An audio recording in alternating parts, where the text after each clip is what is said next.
Peter Del Penna here with USA Women's Captain Sindhu Sriharsha and Player of the Match Ritu Singh after a dominant 10-wicket victory over Brazil. Here on day 5 of the 2023 ICC America's Women's T20 World Cup Qualifier. Congratulations on the victory, first off. And I'll start with you, Ritu. 4 for 3, a triple-wicket maiden. Have you ever had one of those before? No. I didn't think so. They're quite rare. But you managed to pull one off with some help from Isani Vigela, Dishit Dhingra, and yourself being able to put the ball in the right area. Just take us through that over. The very first bowler over drifted a little bit to leg, but thanks to Sin's his good insight and put a deep square, Isani got that first catch, and I was like very happy. I'm like, this is a good start. And she just told me to like keep my line and length right, and everything will go well. And so that's what I was doing, just keeping it slow, nice on the line and length, focusing on my processes and making sure that my arm's coming up near my ear, my feet's planting properly, and then everything went well. And another wicket. I think the second one was Disha's catch, and then the bowled. I actually didn't even know it was bowled. The batter came in front, so then I turned around, I'm like, what is everyone appealing for? And then Geets comes up and she's like, yeah, it's bowled, why are you appealing? And I'm like, oh, okay. But yeah, it was a very exciting over. Thanks to the support of all my teammates, stopping singles, taking catches, and just being on top of the game. So Sindhu, take us through that over from your perspective behind the stumps. Yeah, like she said, I think we had actually discussed about the right field placements for Ritu's bowling. I think we didn't get that right, quite right in the previous few games. So having that square leg back, I think gave her a little bit of more freedom to, toss the ball a little bit more. And we kind of discussed about also bringing the pace down a little bit, slowing it down a little bit more, because these batters will put away a faster ball more often than a ball that's actually slower and also turning a little bit more. So that's what we discussed, right before the over. I'm glad that she was able to pull it off, and all 6 balls were right on the target. Isani did not judge the ball right, but glad that she was able to pull it off. A good catch in the end.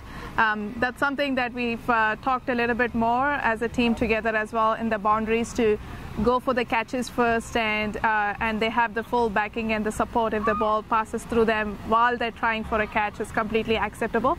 That's something that we've talked about, given them the freedom to go for those catches. And you took one completely embodying what Sindhu just talked about, out of deep mid-wicket. We talked a little bit about it on the live broadcast, but again, we've seen boundary catches at times not been straightforward in this tournament.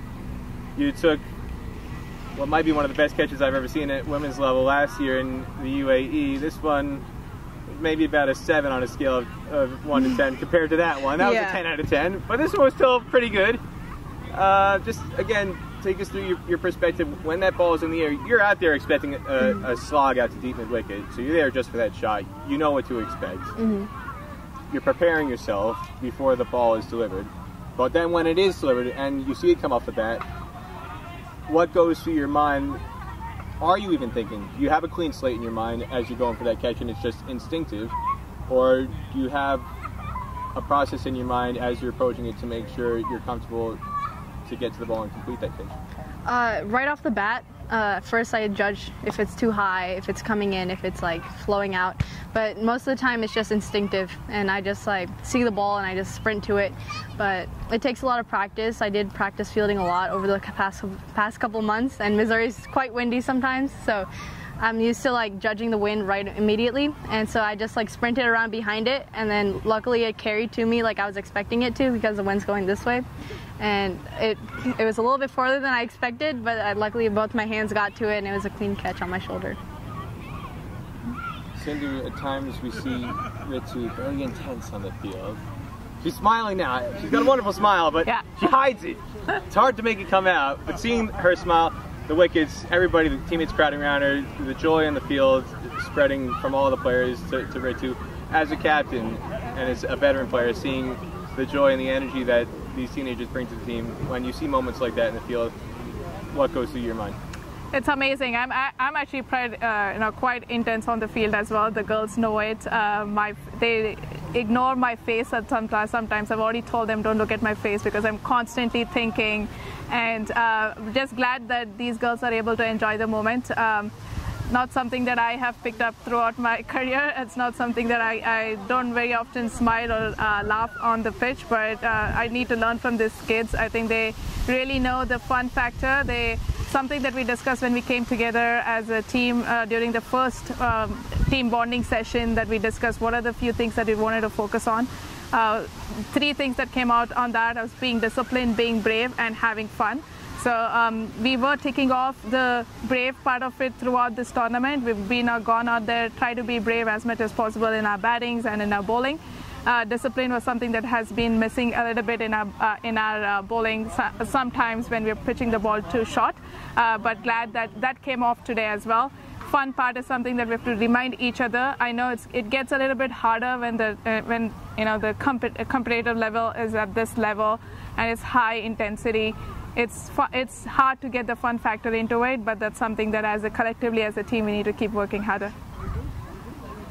Anything else either one of you wants to say about today, or just the team's mentality now going into the last match against Canada with a shot to go undefeated, clinch that spot in the global qualifier?